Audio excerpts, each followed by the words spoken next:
He almost didn't pick up the call, and that would have cost him everything. Alicia Brooks pressed her back against the cold marble wall, her breath uneven, fingers trembling as they clutched the phone like it was the last solid thing in a world that had suddenly turned against her.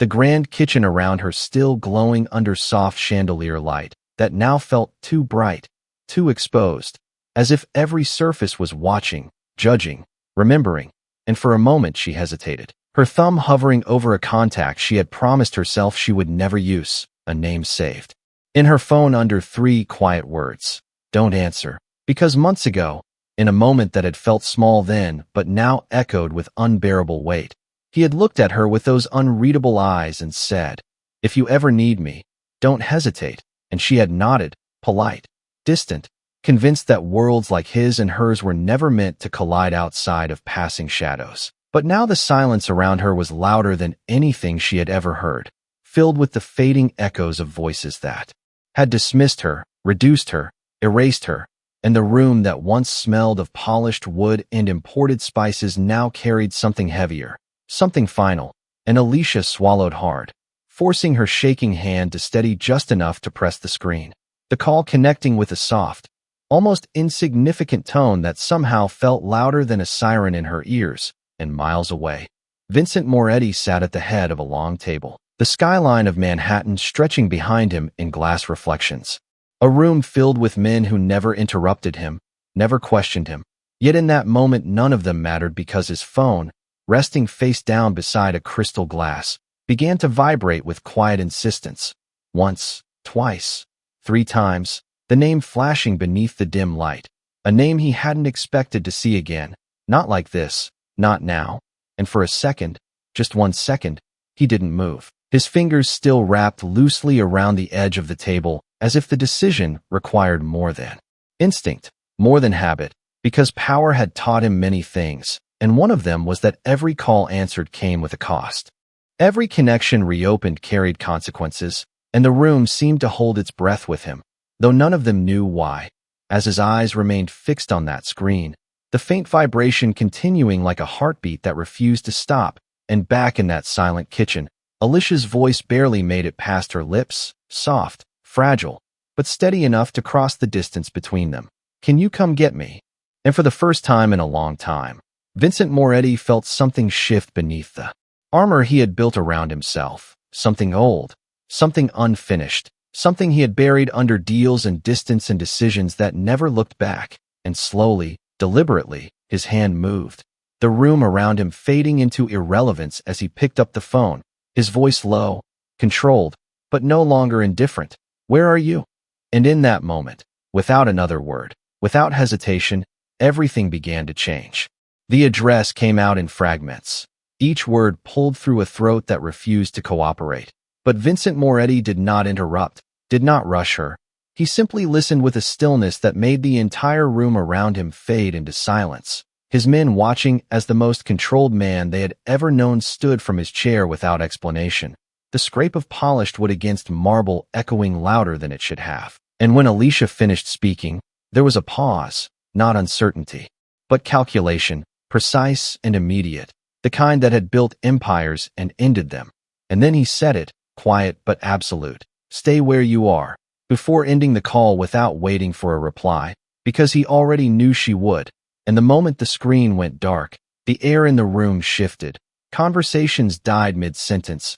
Eyes followed him as he reached for his coat. Movements efficient, deliberate. Every second accounted for. "Cancel the rest," he said, not raising his voice, not needing to, and the men around the table exchanged glances but did not question. Because when Vincent Moretti changed plans, it was never without reason, and never without consequence. Outside the city moved as it always did, traffic crawling, lights flickering from red to green. But within minutes, a black vehicle cut through the streets with a purpose that ignored inconvenience, ignored delay, and inside, Vincent sat forward slightly, his gaze fixed ahead, but his mind was somewhere else entirely, replaying a memory he had not allowed himself to revisit.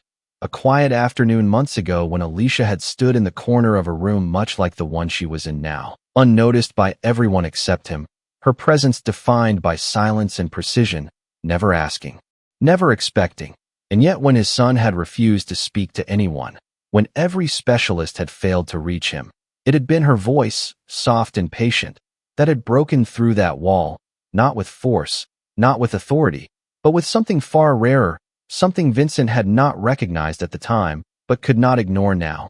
And as the car accelerated, the city lights streaking past like blurred fragments of a world that suddenly felt too slow, too distant, Alicia remained where she was, the phone still in her hand, the faint echo of his voice replaying in her mind as if it were the only thing keeping her anchored, time stretching in a way that made each second feel heavier than the last. The grand house around her no longer impressive, no longer intimidating, just empty, hollow, and filled with a tension that refused to settle, footsteps somewhere in the distance, voices lowered but not gone, as if the world continued without acknowledging what had just happened.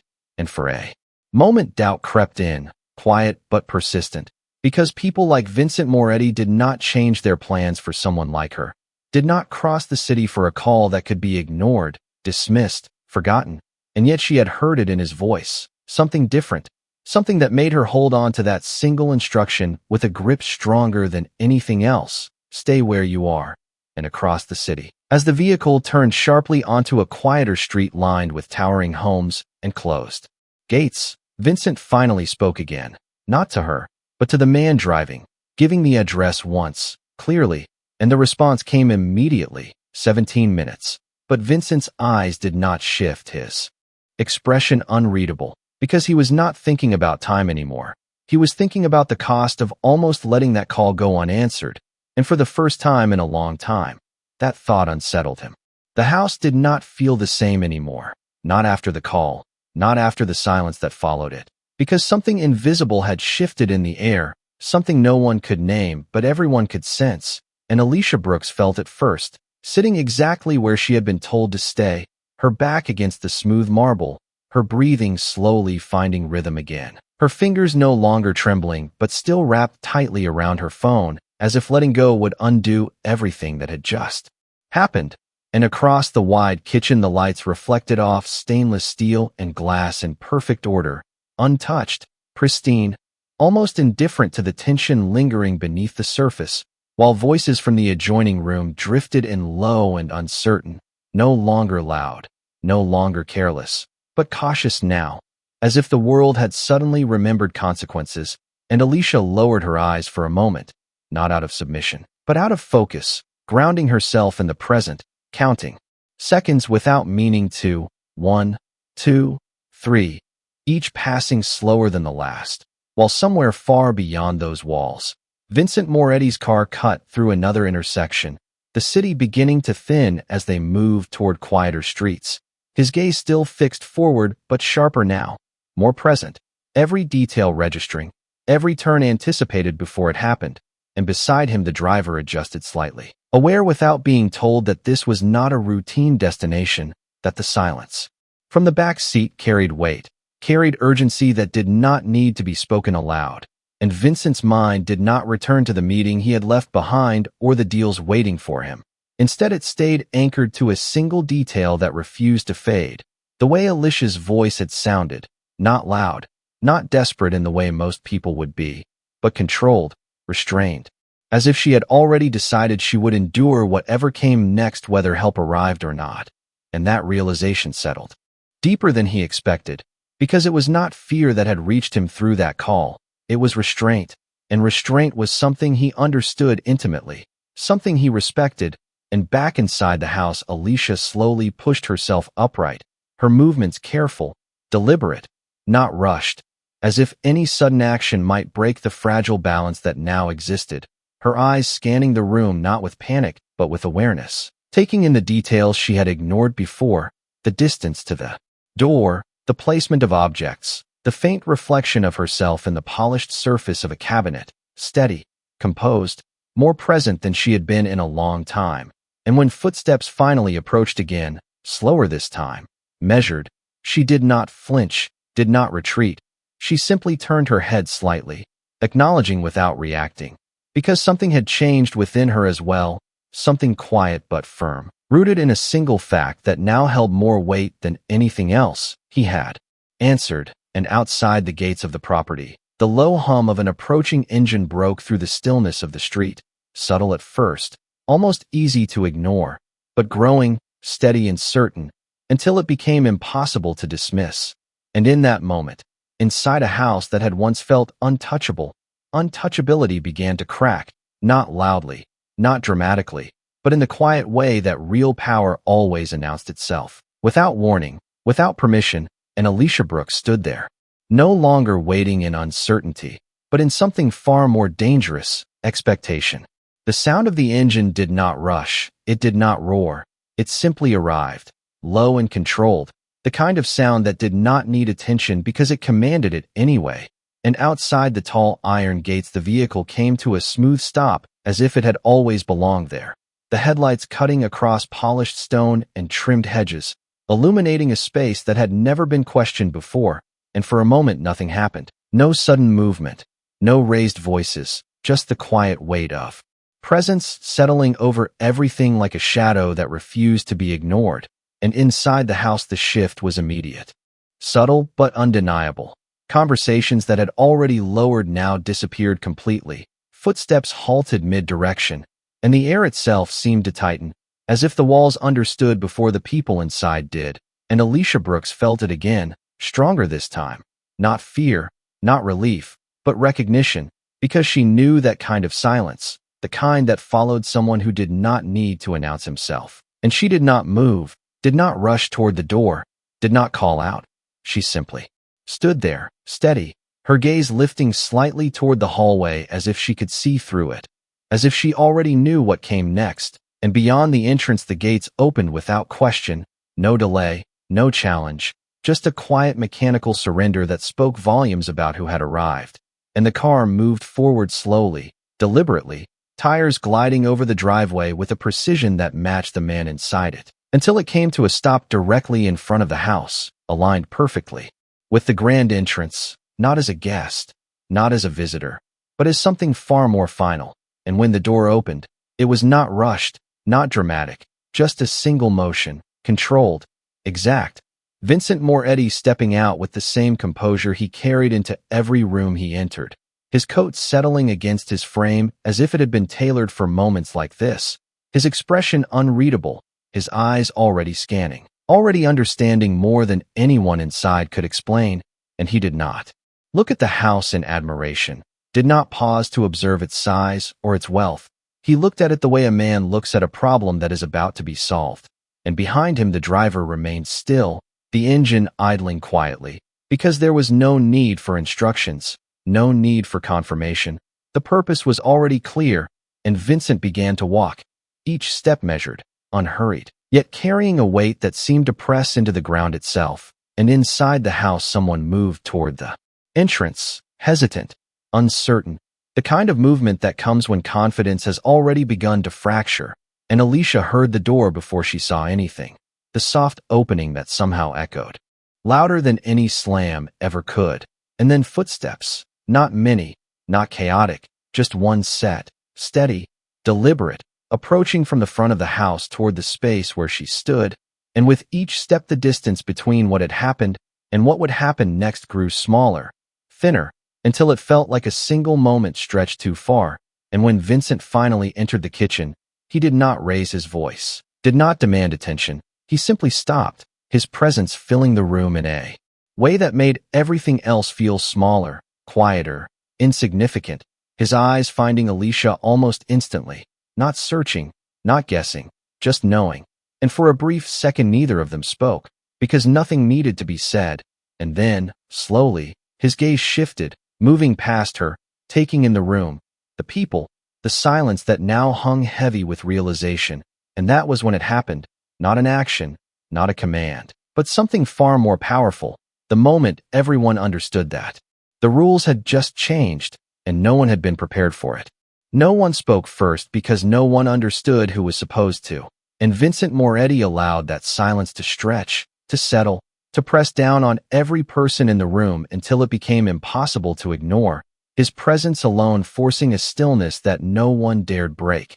And when he finally moved, it was not toward the center of the room, not toward the people who had filled it with careless voices just minutes before, but directly toward Alicia, his steps measured, unhurried, each one deliberate as if the distance between them carried meaning. And Alicia did not step back, did not lower her gaze this time. She simply stood where she was, steady, her breathing even, her eyes meeting his for just a fraction of a second before dropping naturally, not out of fear but out of habit, and Vincent stopped in front of her, close enough to see the details others had ignored, the subtle tension in her posture, the way her hands remained controlled despite everything, the quiet strength it took to stand like that after being pushed to the edge of invisibility, and his jaw tightened almost imperceptibly, not in anger that needed to be displayed, but in recognition of something he did not tolerate. And when he finally spoke, his voice was low, calm, but carried through the room with absolute clarity. "Are you able to walk?" And it was not a question asked lightly, not a formality, but a direct acknowledgement that she mattered in this moment more than anything else in the house. And Alicia nodded once, small but certain, her voice steady when she answered, "Yes." And Vincent held her gaze for a second longer as if confirming it for himself before giving a slight nod in return, the smallest gesture that somehow carried more weight than any command. And only then did he turn, his attention shifting away from her and toward the others in the room. And the change was immediate, the air tightening again, heavier now, because his focus was no longer neutral, and the people standing there, who only moments ago had filled the space with unchecked confidence, now found themselves unable to hold that same posture. Their expressions uncertain, guarded, searching for something to say that would make sense of what they were seeing, but nothing came, because there was nothing that could be said to someone like Vincent Moretti when he had already understood everything without needing an explanation, and he did not ask questions, did not demand stories. He simply looked at them, one by one, his gaze steady, assessing. And in that quiet inspection, the weight of their actions became unavoidable, not because he described it, but because he did not have to. And when he spoke again, it was not louder, not sharper, just colder, more precise. Who was responsible for her being treated this way? And the words did not echo. They landed, heavy and final, and no one answered immediately, not out of defiance, but because the question itself had shifted the ground beneath them, forcing each person to confront something they had not expected to face, accountability. And Vincent did not repeat himself, did not raise his voice. He simply waited, his silence now more threatening than any demand, because it made one thing painfully clear: this was not a moment that could be avoided. And as the seconds passed, stretching longer than anyone in the room was comfortable with, Alicia stood just behind him, no longer invisible, no longer alone. And for the first time since the night began, the balance of power had completely, undeniably changed. The silence did not break all at once. It cracked slowly, unevenly, like something fragile being forced to hold too much weight. And the first to move was not the strongest in the room, but the most uncertain, a man standing near the edge of the kitchen shifting his stance, his eyes flickering between Vincent Moretti and the others as if searching for permission to speak. But permission was not something Vincent offered, and the man's voice, when it finally came, was careful, measured, trying to sound composed. It was a misunderstanding, and the word itself seemed to fall apart the moment it left his mouth, because nothing in the room supported it, not the silence, not the tension, not the steady gaze Vincent held on him without interruption, without reaction, just listening, which somehow made it worse. And the man swallowed, adjusting his posture again, his confidence slipping in small, visible ways. She was out of line, he added, weaker this time, as if trying to rebuild something that had already collapsed. And behind Vincent, Alicia remained still, her expression unchanged, not reacting to the words, not defending herself, because she understood something now that the others were only beginning to realize. This moment was no longer about explanations, and Vincent took one step closer, not aggressive, not rushed, but enough to shift the space between them, enough to make the man stop speaking mid-thought.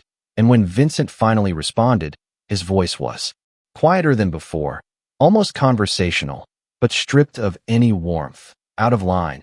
He repeated, not as a question, not seeking clarification, but as if testing the weight of the excuse itself. And for a second, The man nodded instinctively, grasping at the chance to agree, to validate his own words.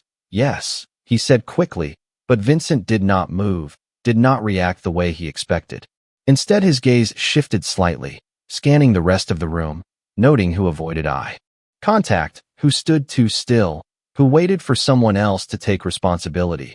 And that was when the truth became clearer than any confession could provide, not in what was said, but in what was not. And Vincent exhaled slowly, the sound barely audible, but carrying a finality that settled into the walls. And when he spoke again, it was not directed at one person, but at all of them. You had every opportunity to handle this differently. And the statement was simple, almost understated, but it landed with more force than any accusation, because it removed any illusion of misunderstanding, replacing it with choice. And no one responded, not because they could not, but because there was nothing left to defend. And Vincent turned slightly, just enough to acknowledge Alicia behind him without looking directly at her. A subtle shift that placed her at the center of the moment without exposing her to it. A position of protection rather than scrutiny. And then he added, his tone unchanged, steady, controlled. And you chose not to. And that was the moment the room fully understood, not just that he disapproved, not just that he was present, but that the outcome had already been decided, not by anger, not by impulse, but by a line that had been crossed long before he arrived. And as the weight of that realization settled over everyone, Vincent took a small step back, not retreating, but repositioning, creating space where there had been none, and without raising his voice, without a single dramatic gesture, he made it clear that this was no longer a situation open to interpretation. It was a situation that would be answered for, and Alicia Brooks stood behind him, no longer invisible, no longer dismissed, but recognized in the one way that mattered most in a world like his, protected. And that single shift changed everything. No one argued after that because there was nothing left to argue, and the room, once filled with quiet arrogance and careless certainty, now stood suspended in something far heavier, something that did not allow movement without consequence. And Vincent Moretti did not raise his voice, did not step closer again.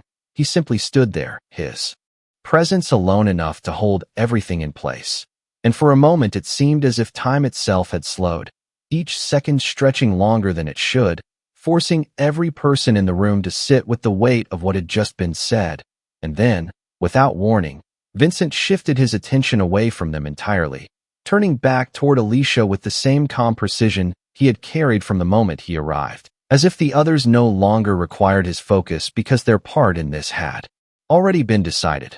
And when he spoke again, his voice was quieter, but it carried something different now. Not distance, not authority, but a measured clarity. You are not staying here. And it was not phrased as a suggestion, not offered as an option. It was a statement that left no room for hesitation, and Alicia's breath caught for a fraction of a second, not out of fear, but out of something deeper, something she had not allowed herself to expect, because leaving had never felt like something she was allowed to choose. And yet here it was, presented not as escape, but as certainty, and she nodded once, her movements small but resolute, her voice steady when she answered, "Okay." And Vincent held her gaze for a moment longer, as if confirming that she understood the finality of what he had just said, before turning again, this time toward the doorway, his posture unchanged, his control absolute. And with a single subtle gesture, he indicated the path forward, not forcing, not guiding with urgency, but creating space for her to move first. And Alicia took that step, one foot forward, then the next, each movement grounding her further in a reality that had shifted in ways she was only beginning to comprehend. And as she passed him, the room remained completely still, no one speaking, no one attempting to intervene, because the presence of Vincent Moretti had redefined what was possible in that space. And outside, the night air felt different, cooler, clearer, the quiet of the street a stark contrast to the tension she had left behind. And the car waited exactly where it had stopped, engine still running, a silent extension of the decision that had already been made. And Vincent followed a step behind her, not crowding her, not directing her with words, simply ensuring that nothing interrupted what came next.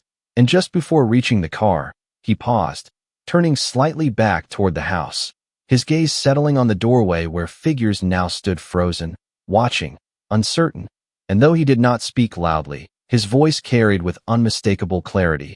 "This is finished." And the words did not echo.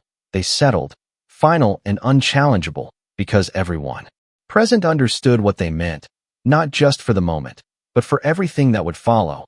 And then Vincent turned away without waiting for a response, because he did not need one. And as Alicia stepped into the car, her hand briefly brushing the edge of the door, as if confirming it was real, Vincent closed the distance behind her, taking his place on the other side, and within seconds, the vehicle began to move, pulling away from a place that had already begun to feel smaller, quieter. And for the first time since the night began, Alicia Brooks allowed herself to breathe fully, not because everything was resolved, but because something fundamental had shifted, something that could not be undone. And as the house disappeared behind them, its lights fading into the distance, one truth remained, steady and undeniable. She had been seen, and now she would not be unseen again.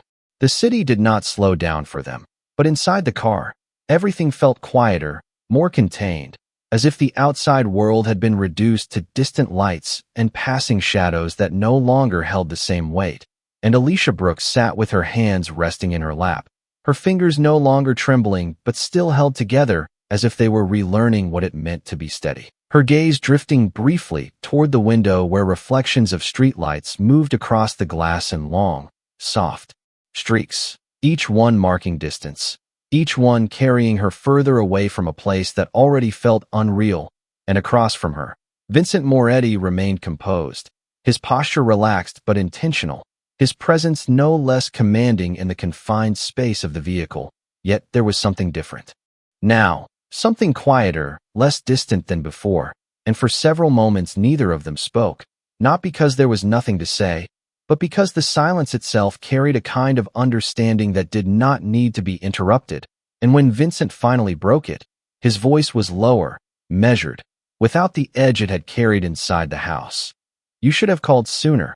And it was not a reprimand, not an accusation, but something closer to acknowledgement, a recognition of time lost, rather than a mistake made. And Alicia looked up slightly, her eyes meeting his for a brief second before settling again. Her voice calm but honest when she answered, "I did not think I could." And Vincent held that answer without immediate response, as if weighing it against something only he understood, and then he gave a small nod, the kind that did not dismiss her reasoning but accepted it as part of a reality he could not ignore. And outside the window the skyline shifted, taller buildings, giving way to quieter streets, and the car turned smoothly onto a road lined with trees and evenly spaced lights that cast a softer glow, less harsh, more controlled. And Alicia noticed the change, not in direction, but in feeling, the way the air itself seemed to settle. And Vincent spoke again, not looking at her this time, his gaze forward. "You are safe now." And the words were simple, but they did not feel casual. They carried intention, certainty, the kind that did not rely on reassurance, but on fact. And Alicia inhaled slowly, the weight in her chest easing in a way she had not expected, not completely gone, but no longer overwhelming. And for the first time since the night had begun, she allowed herself to lean back slightly, her shoulders releasing a fraction of the tension they had carried for too long. And the car continued forward until it slowed, then turned once more, entering through another set of gates that opened without delay, revealing a property just as expansive, just as precise, but different in a way that was difficult to define, not colder, not warmer, but deliberate, controlled, like everything Vincent touched. And as the vehicle came to a stop, the engine softened to a quiet idle, and Vincent turned his attention back to her, his expression unchanged, but his tone steady when he spoke. "You will stay here tonight." And again, it was not a suggestion, not a question, it was a decision already made. And Alicia nodded once, her voice softer now, but certain. "Thank you." And Vincent paused for a brief moment, as if the words registered in a way he did not expect, before he opened the door and stepped out, the night air cool and still around them. And as Alicia followed, stepping onto solid ground once more, she realized something had shifted not just around her, but within her, something quiet but permanent, because the world she had known before this night had drawn a line around her, defined her place, limited her presence. And in less than 17 minutes, that line had been erased, not loudly, not dramatically, but completely. And as she stood there under the soft lights of a place she had never imagined entering, one truth settled into her with quiet certainty. This was not just where she had been brought. It was where everything would begin to change. Morning did not rush into the house. It settled slowly, light filtering through tall windows and soft layers that touched polished floors and quiet hallways. And for the first time in a long while, Alicia Brooks woke without tension already waiting for her. The silence around her different from the night before, not heavy, not uncertain, but steady, controlled, and she sat up carefully, taking in the room she had been given. Simple in design, yet unmistakably intentional, everything placed with precision, nothing excessive, nothing careless. And for a moment she just breathed, her chest rising and falling without resistance, as if her body was still adjusting to the absence of pressure. And across the house, Vincent Moretti stood near a window overlooking the grounds, his posture as composed as ever, but his thoughts not as distant as they usually were, because the events of the night had not faded into routine. They had remained, quiet but persistent, and when he heard the soft movement behind him, he did not turn immediately, allowing the moment to exist without interruption, until Alicia stepped into the room, her presence calm, her movements grounded, no longer defined by hesitation but by awareness. And when he finally faced her, there was no urgency in his expression, no expectation, just a steady acknowledgement that did not reduce her to circumstance. And for a brief second, neither of them spoke, because something had already been understood without words. And then Vincent broke the silence, his voice measured, but carrying a clarity that did not waver. "You will not go back there." And Alicia did not ask what he meant, did not question the certainty behind it. She simply nodded once, her eyes steady, because she already knew that whatever she had been before that night no longer applied. And Vincent studied her for a moment longer, not as someone assessing a situation, but as someone recognizing a decision. And then he added, quieter now, but no less firm, "You have a place here, if you want it." And the offer did not sound like charity, did not carry obligation. It was presented as something earned, something deserved, and Alicia felt the weight of that more than anything else, not the safety, not the comfort, but the recognition. And for the first time since the night began, something within her shifted completely, not relief, not disbelief, but something stronger, something rooted in dignity. And she answered with a calm certainty that matched his. "I do." And Vincent gave a slight nod, nothing dramatic, nothing overstated, just acknowledgement, because that was all that was needed. And outside, the world continued as it always did, unaware of what had changed within those walls, unaware that a single moment, a single call, had altered the course of two lives in a way that could not be undone. And as Alicia stood there, no longer defined by where she had come from, but by where she now chose to stand, the silence in the room carried something new, something steady and unshakable. And that day, without announcement, without spectacle, the balance between power and dignity found its place, quiet but undeniable. And that day, the world remembered what dignity looks like.